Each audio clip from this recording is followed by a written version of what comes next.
할렐루야. 자, 이 금요 영성 훈련 가운데 오신 여러분들 환영하고 축복합니다. 자, 오늘 이 시간을 통해서 성령 하나님께서 우리와 함께 하시며 우리 안에 참으로 또 선하신 일을 이루어 가실 줄 믿습니다. 우리에게 부어주실 놀라운 그 은혜를 우리가 사모하며 나가길 원합니다. 자, 오늘 우리 계속해서 성령 충만의 열매에 대해서 또 살펴보도록 하겠습니다. 오늘 우리가 살펴보게 될 성령 충만의 열매는 이제 8번째에 해당이 되죠. 그 8번째 열매가 바로 온유입니다. 온유. 그래서 이 온유에 대해서 오늘 또 우리에게 허락하시는 그 말씀을 우리가 함께 또 깨닫고 순종하며 나가기를 원합니다. 자, 먼저 이 온유와 관련해서 우리 주신 말씀부터 한번 찾고서 진행하겠습니다. 말씀 보겠습니다. 고린도 후서 6장 4절부터 10절까지입니다.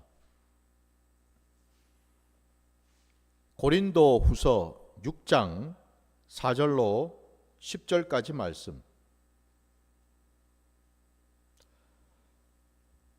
말씀 봉독하겠습니다. 오직 모든 일에 하나님의 일꾼으로 자천하여 많이 견디는 것과 환난과 궁핍과 고난과 매맞음과 갇힘과 난동과 수고로움과 자지 못함과 먹지 못함 가운데서도 깨끗함과 지식과 오래 참음과 자비함과 성령의 감화와 거짓이 없는 사랑과 진리의 말씀과 하나님의 능력으로 의의 무기를 좌우에 가지고 영광과 욕됨으로 그러했으며 악한 이름과 아름다운 이름으로 그러했느니라. 우리는 속이는 자 같으나 참되고 무명한 자 같으나 유명한 자요 죽은 자 같으나 보라 우리가 살아있고 징계를 받는 자 같으나 죽임을 당하지 아니하고 근심하는 자 같으나 항상 기뻐하고 가난한 자 같으나 많은 사람을 부요하게 하고 아무것도 없는 자 같으나 모든 것을 가진 자로다. 아멘. 참 그 방금 우리가 읽은 이 본문 말씀 여러분 함께 우리가 읽어봤는데 여러분은 어떠신가요? 사도 바울이 그 고린도 교회 교인들에게 자신의 그 사도직에 대해서 그리고 하나님께서 자신에게 허락하시고 맡기신 그 사명을 감당하는 가운데 있을 때 그가 어떠한 일들을 감당했는지를 아주 소상하게 구체적으로 지금 얘기를 하고 있습니다. 근데 그 하나하나가 여러분 뭐 보셔서 아시는 것처럼 참 녹록지가 않은 그런 과정이라는 것을 우리가 보게 됩니다. 우리가 일반적으로 여러분 사도라 그러면은 아니 하나님이 택하신 자고 그리고 그 사도는 또한 그 이름처럼 예수 그리스도를 증거하는 증인된 자 아닙니까? 그죠? 그러면은 여러분 또 우리가 흔히 생각하기에는 증인된 자로 복음을 잘 또 전하고 또 많은 사람들에게 그 복음을 통해 전함으로 인해 가지고 은혜를 끼치고 그리고 그들이 복음 안으로 들어올 수 있는 그런 어떤 그 길을 어떤 중재하는 어떤 그런 역할을 감당하는 것이 이 사도라 그러면은 어떤 우리 생각에는 하나님께서 이 사도 직분을 감당할 수 있도록 이 사도 바울에게 좀 더 나은 어떤 환경, 좀 나은 어떤 조건, 어떤 상황들 이런 것들을 허락하시고 주시면은 참 좋을 것 같은데라는 생각이 들거든요. 근데 아까 우리가 읽은 것처럼 사도 바울은 그 직분을 감당하는 동안에 참 많은 일들을 겪었는데 그것이 그 하나하나가 여러분 방금 말씀드린 것처럼 그렇게 형편이 좋고 여유롭고 뭐 남들이 보기에도 뭔가 이렇게 좀 뛰어나 보이고 뭔가 좀 달라 보이고 뭔가 좀 신선해 보이거나 아니면 또 좀 신령해 보이거나 아니면 어떤 큰 어떤 능력을 가지고 있어 가지고 많은 사람들이 이렇게 조금 야 역시 사도는 다르구나. 하나님이 택하신 자는 다르구나 라는 어떤 그런 것들을 좀 느낄 수 있도록 해주시면 좋을 것 같은데, 오늘 본문에 보면은 첫 번째 나오는 것이 여러분 환란이 나옵니다. 궁핍이 나오지 않습니까? 고난이 나옵니다. 심지어는 매맞음, 갇힘, 난동, 수고로움, 자지 못하고 먹지 못하고, 이 하나하나가 여러분 이 한 가지만 놓고 봐도 참 힘들 것 같지 않습니까? 이 하나만 놓고 봐도 우리에게는 참 감당하기 힘들 것 같은데, 그야말로 여러분 인생이 겪을 수 있는, 사람이 겪을 수 있는 그 어려움들의 그 많은 경우들이 다 지금 드러나고 있지 않습니까? 아니 사도 바울이 여러분 죄인인가요? 물론 하나님 앞에 우리 모두는 죄인이죠. 제가 드리는 말씀은 사도 바울이 언뜻 우리가 생각할 때 이렇게 궁핍하고 환난 가운데 있고 고통받고 고난받고 매맞고 여러분 먹지 못해 자지 못해, 이런 게 마치 꼭 무슨 죄를 지어가지고 죄값을 치른다고 무슨 이런 일을 당하는 것 같이 보일 수 있지 않겠습니까, 여러분? 근데 지금 이 모든 일들을 당하고 있는 자는 죄인이 아니고 하나님의 거룩한 사도가 아닙니까, 여러분? 사도 바울이 지금 자기가 직접 겪었던 그 모든 일들을 이렇게 지금 얘기를 하고 있잖아요. 그러면서 6절 말씀해 보니까 그럼에도 불구하고 자신은 사도의 그 직분을 온전히 감당하기 위해서 하나님이 붙들어 주심으로 깨끗함과 지식과 오래 참음과 자비함과 성령의 감화와 거짓이 없는 사랑과 진리의 말씀과 하나님의 능력으로 의의 무기를 좌우에 가지고 라고 말씀하고 있어요. 방금 읽은 이 말씀, 이 6절에 나오는 이 말씀만 또 우리가 놓고 보면 이 하나하나가 다 놀라운 하나님의 은혜요, 은사 아닙니까, 여러분? 하나님의 능력이에요, 여러분. 그 많은 능력을 지금 사도 바울이 또 경험하고 받았고 누리고 했다라는 것 아니겠습니까, 그죠? 이게 좀 뭐가 이게 안 맞아요, 여러분. 앞에 말씀하고 있는 사도 바울이 사도직을 감당하면서 경험했던, 그러니까 다시 말씀드리는 여러분, 꼭 사도라고 우리가 생각할 것이 아니라 지금 이 땅을 살아가는 이 신약시대, 이 말세 때를 살아가고 있는 하나님을 믿는 우리 자녀들 말입니다. 자녀인 교회 한 사람 한 사람 말이에요. 우리는 지금 예수를 믿는 것 때문에 어떤 일을 우리는 경험하고 있는가? 그리고 더 나아가서 예수를 믿음으로 말미암아서 우리는 또 어떤 것들을 우리는 또 받고 누리고 있는가? 이것들을 우리가 한번 생각해 봐야 될 줄 믿습니다. 언뜻 우리 생각에는 방금 제가 읽어드렸던 말씀 속에서 여러분, 이 고린도후서 말씀 안에 보면은 참 이 말씀이 잘 이해가 되질 않아요. 5절 말씀하고 6절 말씀이 이게 잘 안 맞다라는 생각이 든다는 말입니다. 아니 하나님이 그런 많은 능력을 부어주셨는데 왜 맞아야 됩니까? 하나님이 놀라운 은사를 주셨는데 왜 궁핍해야 됩니까? 왜 자지도 못하고 먹지도 못하고 이래야 됩니까, 여러분? 이게 안 맞지 않습니까, 여러분? 아니 지금 우리가 세상을 우리가 볼 때 말이죠. 아니 하나님의 능력을 받고 하나님의 일을 감당한다 그러면은 뭐가 좀 잘 풀리고 잘 되고 여유롭고 여러분 풍요롭고 뭔가 이게 좀 이렇게 누가 보더라도 정말 하나님의 큰 은혜와 축복을 받으셨네요라고 할 만큼 좀 뭐 그런 것들이 좀 있어야 되지 않겠습니까, 여러분? 근데 놀라운 일이 사도 바울만큼 여러분 하나님부터 많은 어떤 은혜와 능력을 받은 이가 있겠습니까? 또 그런 능력을 받았고 경험한 자임에도 불구하고 그가 지금 겪고 당하고 있는 그 모습을 볼 때에 이게 좀 안 맞더라 이 말입니다. 우리의 현실에서도 그렇고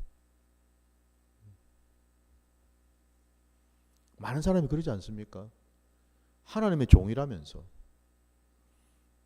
하나님이 은사를 주셨다면서 능력 부어 주셨다면서 그러면은 뭐가 좀 이렇게 좀 부응이 되고 뭔가 좀 더 나아지고 더 이렇게 좀 더 이렇게 풍성해져야 되는 거 아닌가? 그렇지 않나요, 여러분? 우리 주변에 많이 보지 않습니까, 여러분? 하나님께서 참으로 그 시작은 미미했지만 이후에는 창대하리라는 그 말씀 우리 너무 좋아하지 않습니까, 여러분? 그 막 걸어 놓잖아요. 아니, 하나님의 은혜 부어주시면 그렇게 좀 돼야지 이게 나도 좋고 보는 사람들도 은혜가 되고 감사가 되고 이럴 거 아닙니까, 여러분? 근데 바울은 그렇지가 않지요, 지금. 이게 무슨 조화입니까? 왜 이렇습니까?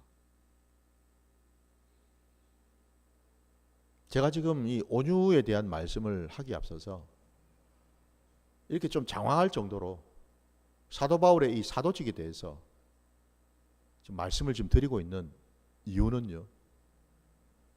사실은 이 온유에 대한 말씀을 하기 위해서 미리 도대체 온유라는 것이 뭔지를 말씀드리기 위해서 미리 지금 전제를 얘기하고 있는 거예요, 지금.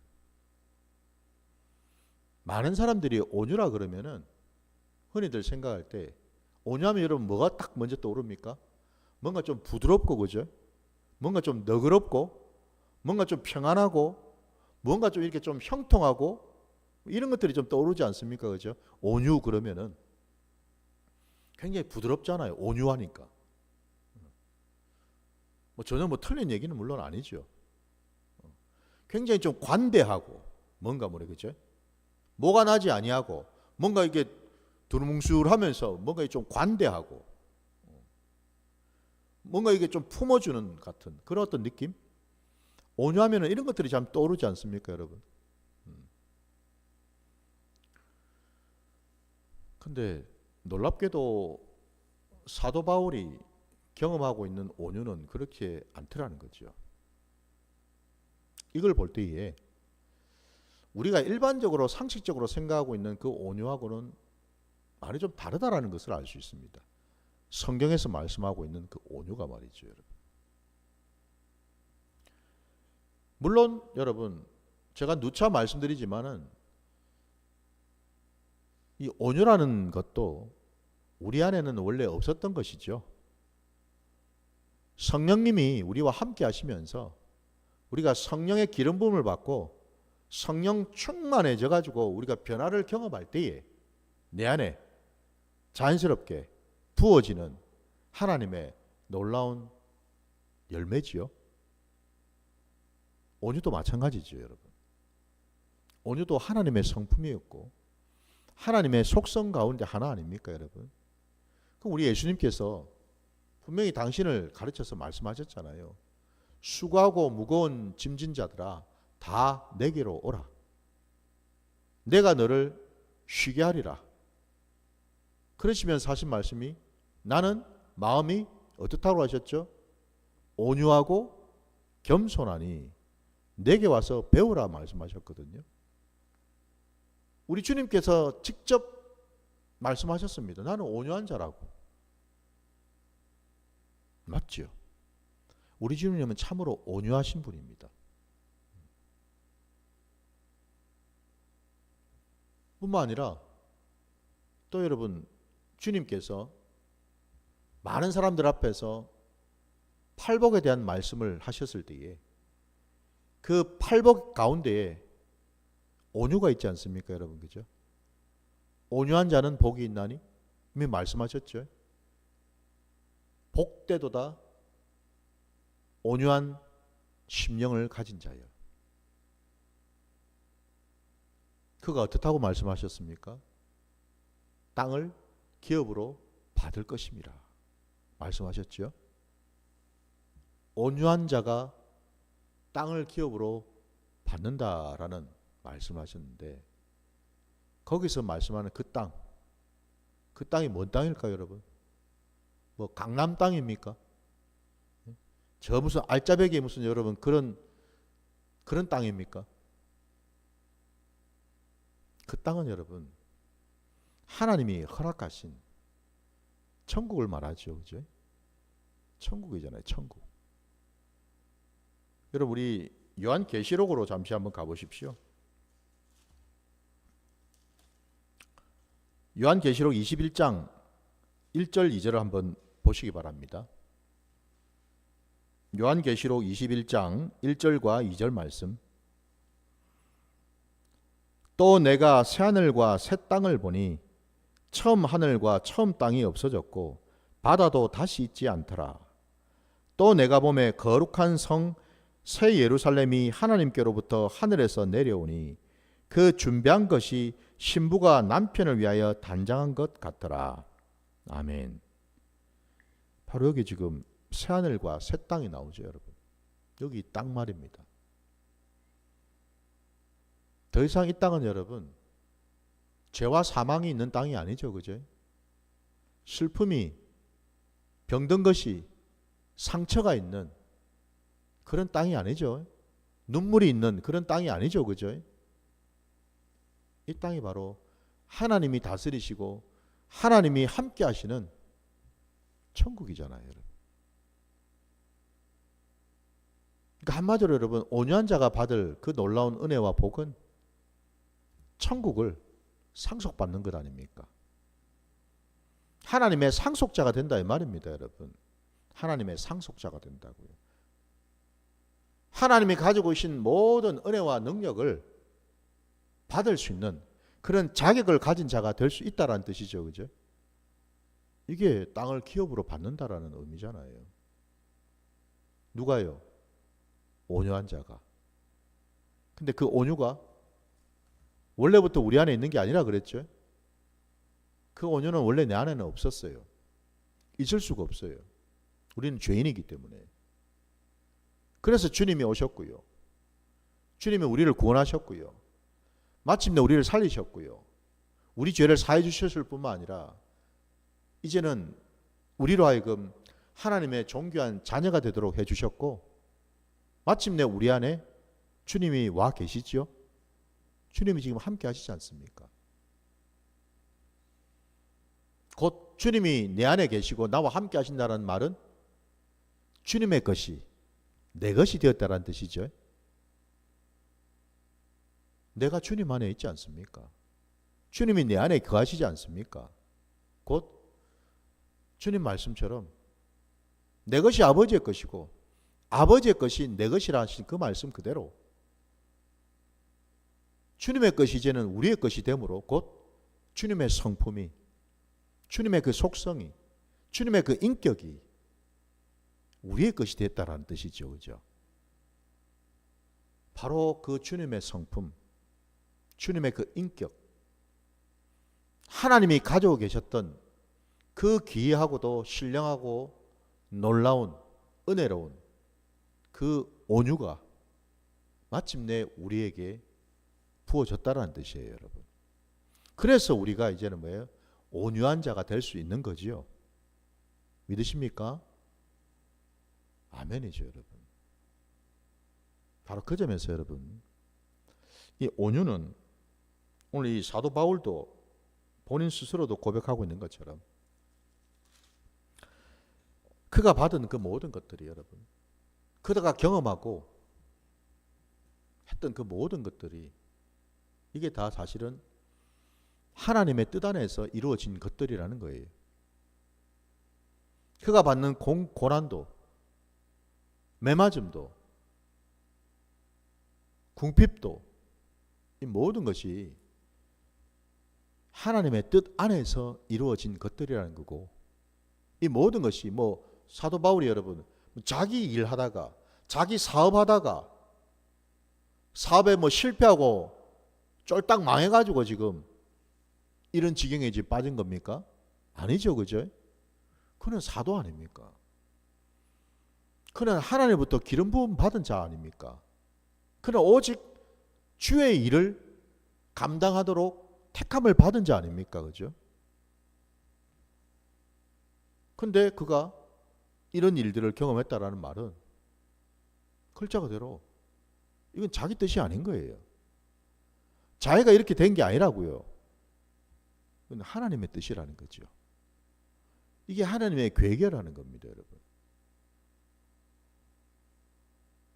왜 이렇게 바울에게 이런 겉으로 볼 때는, 세상으로 볼 때는, 인간적으로 볼 때는 참으로 연약하고 형편없고 쓸모없고 마치 그냥 요즘 말로 치면은 루저같이, 여러분, 완전히 그냥 패배자, 인생의 패배자, 인생의 무슨 실패자 같은 이런 모습으로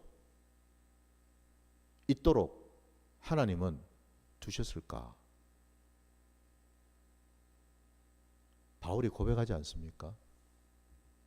나는 날마다 나의 연약함을 자랑하겠다라고.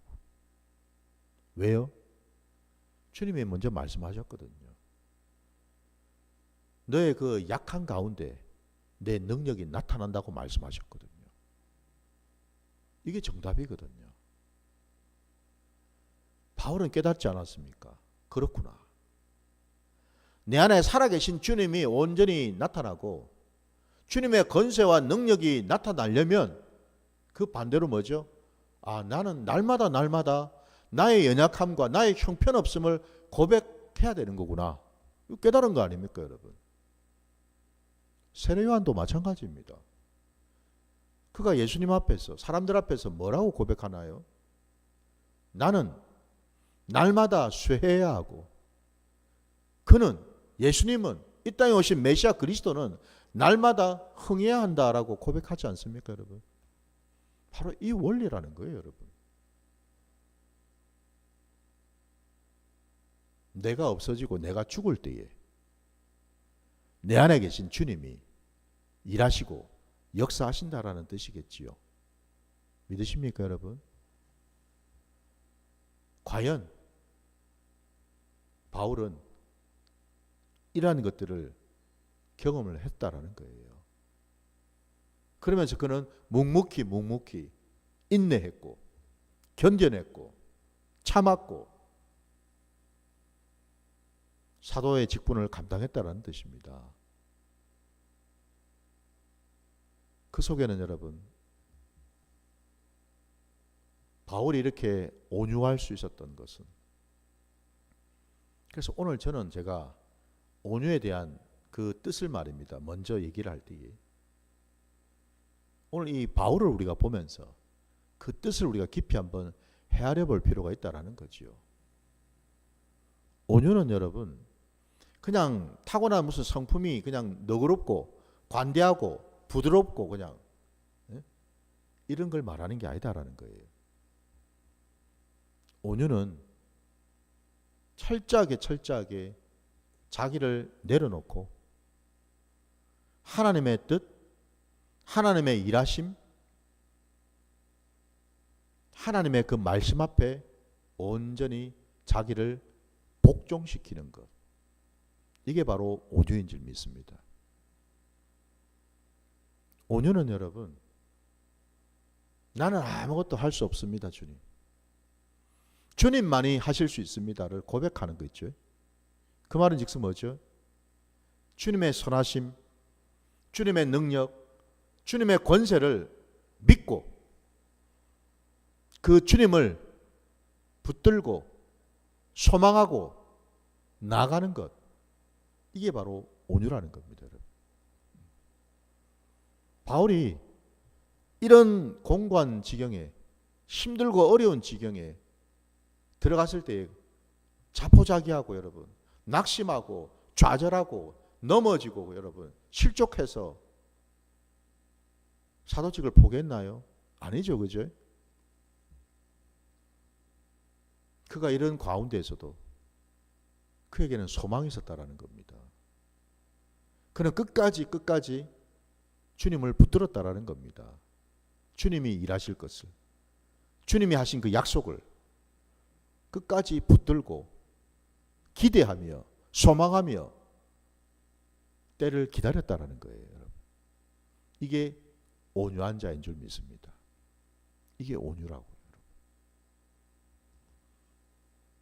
원래부터 성품이 온유한 자가 어디가 있어요? 아닙니다, 여러분. 그건 성경에서 말씀하는 참된 온유가 아닙니다, 여러분. 저와 여러분이 알고 있는 것처럼 우리 민수기 말씀에도 보면 하나님께서는 모세를 이 지면에서 가장 온유한 자라고 평가하신 것을 우리가 보게 됩니다. 왜 하나님은 모세에게 그런 평가를 해주셨을까? 우리가 아는 대로 여러분, 모세가 정말 온유한 자인가요? 우리 여러분, 이 말씀을 또 우리가 좀 찾아보기를 원하는데요. 민수기 여러분 12장으로 한번 가보시기 바랍니다. 민수기 12장 1절부터 8절까지 말씀.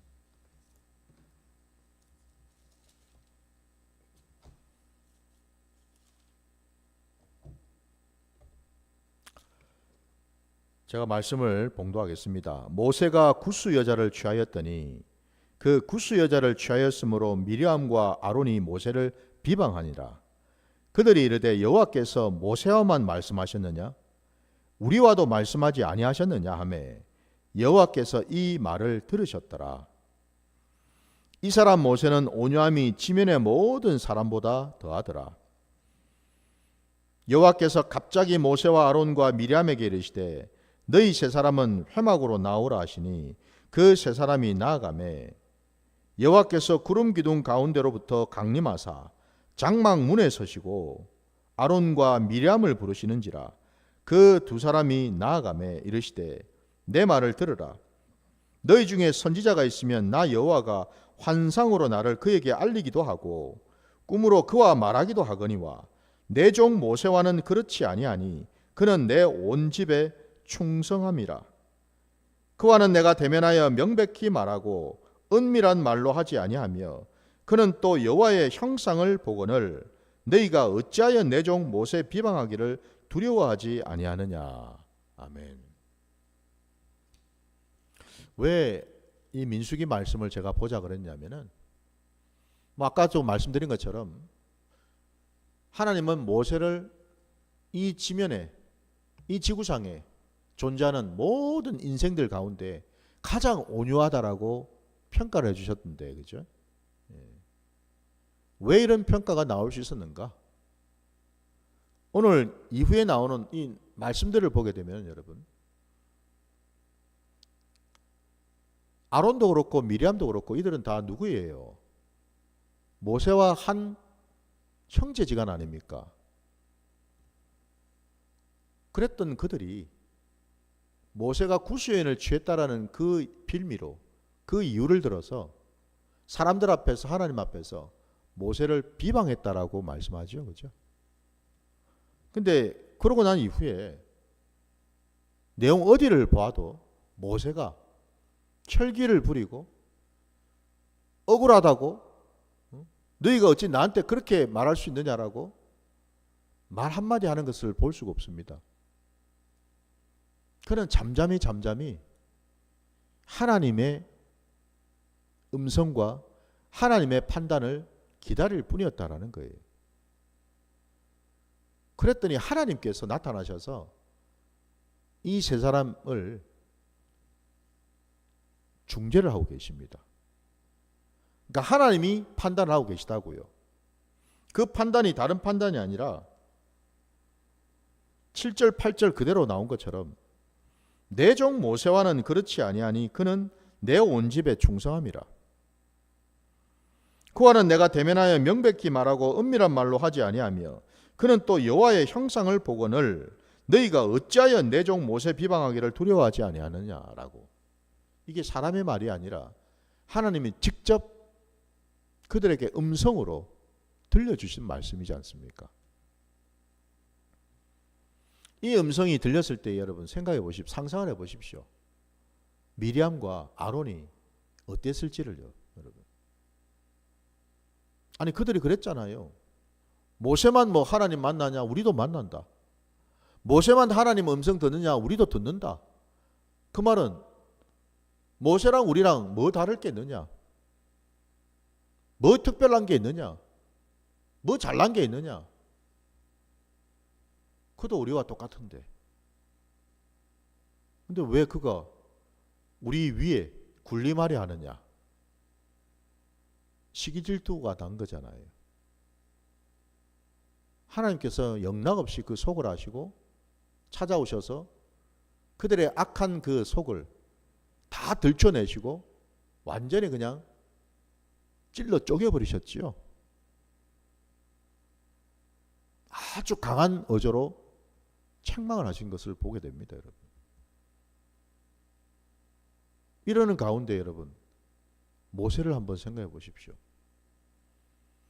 모세는 그 어떤 말도 하질 않습니다, 여러분.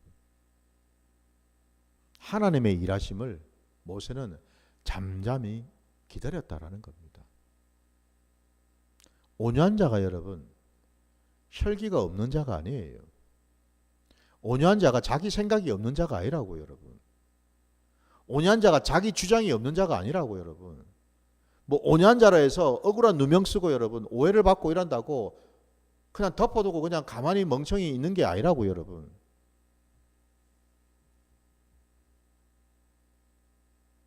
온유한 자는 자기의 생각도 있고 자기의 감정도 있고 자기의 기분도 있고 억울한 어떤 것도 있지만은 그럼에도 불구하고 그는 하나님께 모든 것을 내어 맡기는 거죠. 내어 맡기는 겁니다. 하나님이 일하실 것을 알았기 때문이죠. 믿었기 때문에. 그래서 여러분 온유는요, 먼저는 우리 안에 하나님에 대한 믿음이 있어야죠. 하나님이 일할 것이라는 믿음이 있을 때 여러분 그 온유라는 것도 우리가 가질 수 있는 겁니다. 믿음이 없는데 여러분 어떻게 온유가 될 수가 있겠어요? 온유한 어떤 그런 성품이 그런 인격이 어떻게 나올 수가 있겠습니까? 믿음이 없는데. 이거 하나님이 이거 교통정리 안 해주시면 내 어떡하지? 억울해서 답답해서 속이 불불 끓고 있는데 여러분 온유가 되겠습니까? 아니죠, 그죠? 모세는 알았거든요. 하나님은 신실하신 분이시고 하나님은 반드시 올바른 길로 우리를 인도하실 분이시고 하나님은 이런 상황 속에서 그냥 두지 아니하시고 하나님은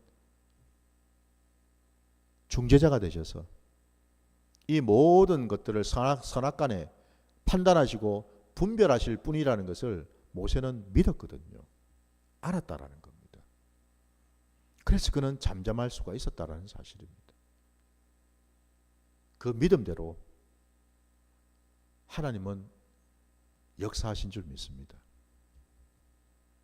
온유가 바로 여러분 이와 같죠. 저와 여러분은 우리 안에 성령님이 살아 역사하셔서 그 성령님께서 우리에게 허락하시는 이 귀한 열매, 이 온유가 지금 있습니까? 이 온유함이 지금 나타나고 있나요? 우리의 인격 속에, 우리의 삶의 자리에서 나타나고 있는가요? 오직 하나님만 바라보고 하나님의 일할 것을 믿으며 하나님이 역사하시고 하나님이 그 모든 것을 이루실 거라는 그 사실을 믿음으로 바라보고 있습니까? 그렇다면 그 자는 온유한 자가 되는 줄 믿습니다. 그래서 여러분 이 온유도 결국 우리가 하나님을 알아가면 알아갈수록 하나님을 깨달으면 깨달을수록 우리 안에 믿음이 부어지고 그와 함께 이 온유한 모습으로 나가게 되는 줄 믿습니다. 내가 북치고 장구치고 내가 앞장서서 가는 게 아니라는 거예요, 여러분. 억울한 일이 있다고 내가 그 억울함을 풀어야지. 답답한 일이 있다고 내가 이 답답한 거 내가 해결해야지. 가 아니라 여러분. 지금껏 함께 하신 하나님, 지금껏 붙들어 주신 그 하나님, 그리고 앞으로도 이후로도 함께 하시고 붙들어 주실 그 하나님에 대한 믿음이 우리에게 있어야 될 줄 믿습니다. 그리할 때 우리는요, 모세와 같이 온유한 자가 되어서 끝까지 하나님의 판단을 기다리고 맡겨서 마침내 하나님의 영광, 하나님의 놀라운 역사를 경험하게 되는 줄 믿습니다. 마지막으로 여러분, 오늘 우리가 아까 읽었던 그 고린도 후서 6장 여러분 말씀에 8절부터 여러분 10절까지 그 말씀을 보게 되면 사도 바울 안에는 하나님이 허락하신 성령의 그 기름 부음을 통해 받게 된 온유가 있었기 때문에 이런 모습이 되었다라고 그는 고백합니다. 우리는 속이는 자 같으나 참되고 무명한 자 같으나 유명한 자요, 죽은 자 같으나 보라 우리가 살아있고, 징계를 받는 자 같으나 죽임을 당하지 아니하고, 근심하는 자 같으나 항상 기뻐하고, 가난한 자 같으나 많은 사람을 부요하게 하고, 아무것도 없는 자 같으나 모든 것을 가진 자로다 라고 고백했다라는 거죠. 이 고백이 저와 여러분의 고백이 되시기를 간절히 축원합니다. 저에게도 오늘 이 말씀이 얼마나 도전이 되고 얼마나 은혜가 되는지요. 저도 주님 닮아서 이 또 바울처럼 온유한 자가 되려고 무던히도 구하고 애쓰고 있는데 참 아직도 믿음이 많이 부족하고 연약해서 이 자리까지 가려고 여러분 몸부림을 치고 있거든요. 여러분은 어떠십니까? 누가 나를 알아주지 않는다고 속상하십니까? 지금 내 형편이 녹록지가 않다고 해서 답답하십니까? 누가 나를 봐주지 아니하고 내 삶의 자리가 여러분 뭔가 좀 달라지지 않는다고 속상하시고 화가 나십니까? 아니요. 하나님이 나를 아시면, 하나님이 나를 붙들어 주시면, 그리고 내 안에 하나님을 향한 그 믿음이 있다면 우리는 그 어떤 것도 두려워할 필요가 없는 줄 믿습니다. 답답하지도 억울해하지도 불편해하지도 화를 내지도 말고 오직 하나님을 우리가 바라보고 하나님의 그 선하신 뜻을 구하고 그 뜻 가운데 우리가 들어간다면 우리들도 바울의 이 고백처럼 온유한 자의 모습으로 서게 되는 줄 믿습니다. 바로 그 자리까지 가시기를 주의 이름으로 축원합니다. 자, 우리 계속해서 기도하며 찬양하기를 원합니다.